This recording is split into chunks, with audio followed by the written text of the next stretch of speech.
ان عدالتوں نے قانون کے مطابق چلنا ہے، قاعدے کے مطابق چلنا ہے، اصولوں کے مطابق چلنا ہے۔ تو ایک اصول جو ریویو کے حوالے سے مسلم ہے، صدیوں سے مسلم ہے پوری دنیا میں، وہ یہ ہے کہ ریویو کا معاملہ جو ہے کم از کم اتنے نمبروں پر مشتمل بینچ سنے گا جس نے پہلے فیصلہ کیا تھا، جتنے نمبر نے۔ اگر پہلا بینچ 13 ممبران پر مشتمل تھا تو ریویو کا بینچ بھی کم از کم 13 ممبران پر مشتمل ہوگا۔ اب ہوا یوں کہ جب اس معاملے کی پہلی سنوائی ہوئی، اس دن جسٹس عائشہ ملک اور جسٹس عقیل عباسی صاحب نے یہ فیصلہ دیا کہ یہ ایسا معاملہ ہے جس میں سرے سے ریویو بنتا ہی نہیں ہے۔ جو فیصلہ 12 جولائی 2024 کا ہے وہ مفصل فیصلہ ہے، اس فیصلے کے بعد کوئی گنجائش نہیں ہے کہ ریویو کیا جائے، لہٰذا انہوں نے نوٹس بھی جاری کرنے سے انکار کر دیا۔ اس کے بعد یہ کیا گیا کہ بینچ کی تشکیل 9 ہوئی اور 13 ممبر بینچ کو 11 ممبر بینچ میں تبدیل کر دیا گیا۔ تو فیصل صدیقی صاحب سنی اتحاد کونسل کی جانب سے یہ اعتراض تھا کہ ریویو پٹیشن کم از کم 13 ججوں نے سننی ہے، یہ نہیں ہو سکتا کہ آپ 11 ممبروں پر مشتمل بینچ کے ذریعے ایک 13 ممبر بینچ کے فیصلے کو ریویو کروائیں، اس کو رد کروائیں یا اس کی توثیق کروائیں۔ کم از کم 13 جج صاحبان پر مشتمل ریویو بینچ ضروری ہے، یہ آئین کا تقاضا ہے، آئینی کنونشنز کا تقاضا ہے، صدیوں سے جو اصول تمام دنیا میں مانے گئے ہیں، جو ہماری سپریم کورٹ نے ماضی میں مانے ہیں، ان کا تقاضا ہے کہ 13 ممبران پر مشتمل ریویو بینچ ہو۔ اب یہاں صورتحال اس وقت یہ ہے کہ سپریم کورٹ میں کانسٹیٹیوشنل بینچ کے 15 جج صاحبان ہیں۔ یہ معاملہ چونکہ کانسٹیٹیوشنل بینچ آئینی بینچ نے سننا ہے، تو اس معاملے کے لیے اگر 13 جج مقرر کیے جانے ہیں تو وہ انہی 15 میں سے ہوں گے یا 2 نئے جج مقرر کیے جائیں۔ اب ان 15 جج صاحبان کی صورتحال یہ ہے کہ 2 جج صاحبان وہ ہیں جنہوں نے پشاور ہائی کورٹ میں فیصلہ کیا تھا، اسی فیصلے کے خلاف اپیل آئی تھی سپریم کورٹ میں، جس اپیل میں 12 جولائی 2024 کو ہمارے حق میں فیصلہ ہوا۔ اب 15 میں سے اگر وہ 2 جج صاحبان نکال دیے جائیں تو باقی 13 جج رہ جاتے ہیں۔ ان 13 میں سے جسٹس عائشہ ملک اور جسٹس عقیل عباسی صاحب کو بینچ سے علیحدہ کر دیا گیا ہے، لہٰذا یہ 11 ممبر بینچ رہ گیا ہے۔ ہماری استدعا یہ ہے کہ اب آپ معاملہ واپس بھیجیے، جو کمیٹی ہے، جوڈیشل کمیشن جو ہے، وہ 2 مزید جج صاحبان کا تقرر کرے آئینی بینچ میں۔ ان کے تقرر کے بعد جب دوبارہ 13 جج صاحبان میسر ہوں گے تو وہ 13 جج صاحبان اس ریویو کو سن پائیں گے، تب تک یہ ریویو کی کارروائی آگے نہیں بڑھ سکتی۔ یہ انتہائی اہم نقطہ ہے،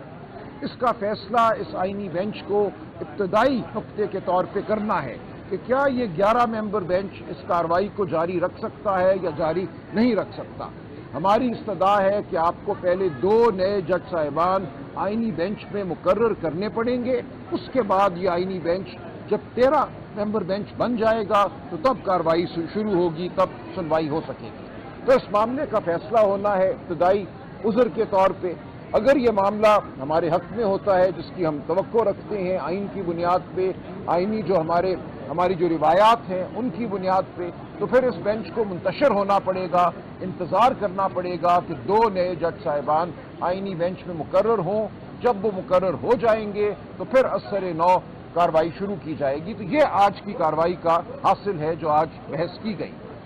آج کی بحث اہم اس لیے ہے کہ دیکھیں، ہم جانتے ہیں حکومت اور طاقتور طبقے کیا چاہتے ہیں۔ وہ یہ چاہتے ہیں کہ جو فیصلہ ہوا 12 جولائی 2024 کو 8-5 کی اکثریت سے، اس فیصلے کو رد کیا جائے۔ وہ فیصلہ کیا تھا؟ وہ فیصلہ یہ تھا کہ پاکستان تحریک انصاف پاکستان کی سب سے بڑی سیاسی جماعت ہے۔ پاکستان تحریک انصاف کو 8 فروری 2024 کے الیکشن سے بطور جماعت غیر آئینی، غیر قانونی طور پہ باہر رکھا گیا۔ الیکشن کمیشن نے غیر آئینی فیصلے کیے، ان فیصلوں کی بنیاد پہ یہ قرار دیا گیا کہ پی ٹی آئی کے حمایت یافتہ امیدوار آزاد امیدوار تصور ہوں گے، اور ان کو آزاد امیدوار تصور کر کے الیکشن کمیشن نے مخصوص نشستیں پی ٹی آئی کو دینے سے انکار کیا۔ اور اس کا نتیجہ یہ ہوا خیبر پختونخوا اسمبلی میں وہ جماعت جس کے پاس 3 یا 4 صوبائی نشستیں ہیں جیتی ہوئی، اس کو 10-12 مخصوص نشستیں جو ہیں وہ دے دی گئی۔ تو یہ ایک مکمل طور پہ غیر نمائندہ پارلیمان، غیر نمائندہ صوبائی اسمبلی کا وجود جو ہے وہ حاصل کرنے کی کوشش کی گئی۔ ہمارا عذر ہی یہ ہے کہ مخصوص نشستیں کوئی دین کی نشستیں نہیں ہیں، ان کا تعلق پاکستان کے عوام کے حقوق سے ہے۔ پاکستان کے عوام نے اگر پی ٹی آئی کو ووٹ دیا، جس کو 12 جولائی 2024 کی ججمنٹ میں مانا گیا کہ پہلے بیٹ کا سمبل چھیننا اور اس کے بعد اس بیٹ کے سمبل کو چھیننے کے نتیجے میں پی ٹی آئی کو الیکشن سے باہر کرنا اور یہ کہنا کہ پی ٹی آئی کے حمایت یافتہ امیدوار آزاد امیدوار ہیں، یہ سب ایک غیر آئینی عمل تھا۔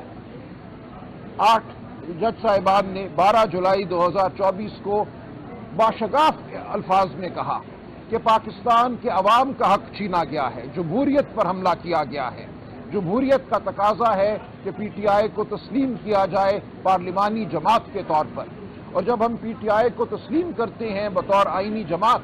اس کی 90 نشستیں بنتی ہیں یا 80 نشستیں بنتی ہیں، تو ان 80 نشستوں کے تناسب سے اس کو خواتین اور غیر مسلموں کی جو مخصوص نشستیں ہیں وہ دی جائیں گی۔ اگر ایسا ہوتا ہے تو پی ٹی آئی اب بھی اور اس کے بعد بھی پارلیمان کی سب سے بڑی جماعت بن کے ابھرتی ہے، اور جو ان کی خواہش ہے کہ 27ویں ترمیم بھی کریں، 28ویں ترمیم بھی کریں، آئین کی روح پر مزید حملے کریں، وہ خواہش جو ہے تکمیل کرنا بہت مشکل ہو جائے گی۔ ان کو ایک بار پھر اغوا کاری کا سہارا لینا پڑے گا، لوگوں کی ماں بہنوں بیٹیوں کو اٹھانا پڑے گا۔ تو ان کی خواہش یہ ہے کہ ایک بار تو یہ کر لیا انہوں نے 26ویں آئینی ترمیم کے وقت، اب یہ چاہتے ہیں کہ ہم سے مخصوص نشستیں لے کر ایک مصنوعی 2/3 اکثریت پیدا کریں پارلیمان میں، اور اس مصنوعی 2/3 اکثریت کے ذریعے 27ویں اور 28ویں ترمیم کریں، جس سے آئین میں جو بچا کچا میں کہوں گا انصاف کا عنصر ہے، شرافت کا عنصر ہے، اصولوں کا عنصر ہے، اس کو بھی خارج کر دیا جائے۔ تو یہ معاملہ پاکستان کی آئینی تاریخ اور آئینی مستقبل کے حوالے سے اہم ترین ہے،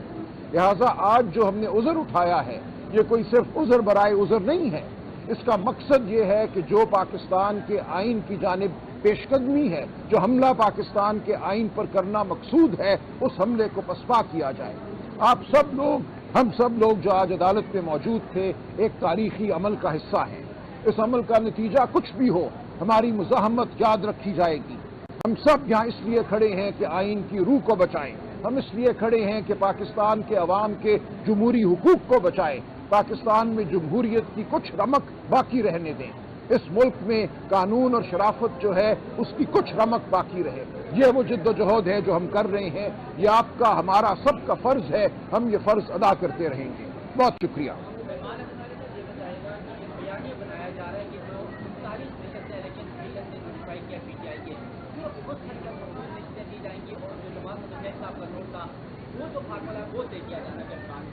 دیکھیں، یہ تو بیانیہ کچھ بھی بنا سکتے ہیں نا، معاملہ یہ ہے کہ جب یہ عذر، ابتدائی عذر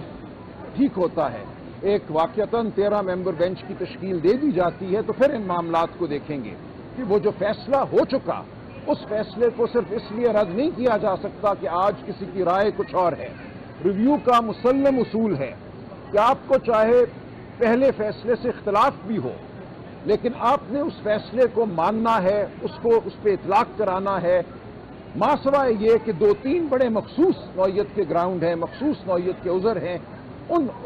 اس قسم کے عذر کی بنیاد پر وہ فیصلہ ایسا ہو کہ اس کو آپ کالعدم قرار دے سکیں۔ تو ہماری نظر میں کوئی ایسی بات نہیں ہے۔ 8 ممبر بینچ نے تمام واقعات کو بغور دیکھا، تمام قانونی حوالوں کو دیکھا، قانونی شکوں کو دیکھا، آئین کو دیکھا اور ایک فیصلہ دے دیا ہے۔ اب کسی بینچ کی یہ ثوابدید نہیں ہے کہ اس فیصلے کو تبدیل کرے کیونکہ انہیں وہ فیصلہ پسند نہیں ہے یا کوئی اور مقصد حاصل کرنا اب مقصود ہے۔ تو ہم یہ جنگ لڑتے رہیں گے، ہم اصول کی جنگ لڑ رہے ہیں، آئین کی جنگ لڑ رہے ہیں۔ کیا انہوں نے سوچا ہے منصوبہ سازوں نے ہمیں اس سے کوئی سروکار نہیں ہے، ہم نے بات آئین اور اصول کی کرنی ہے۔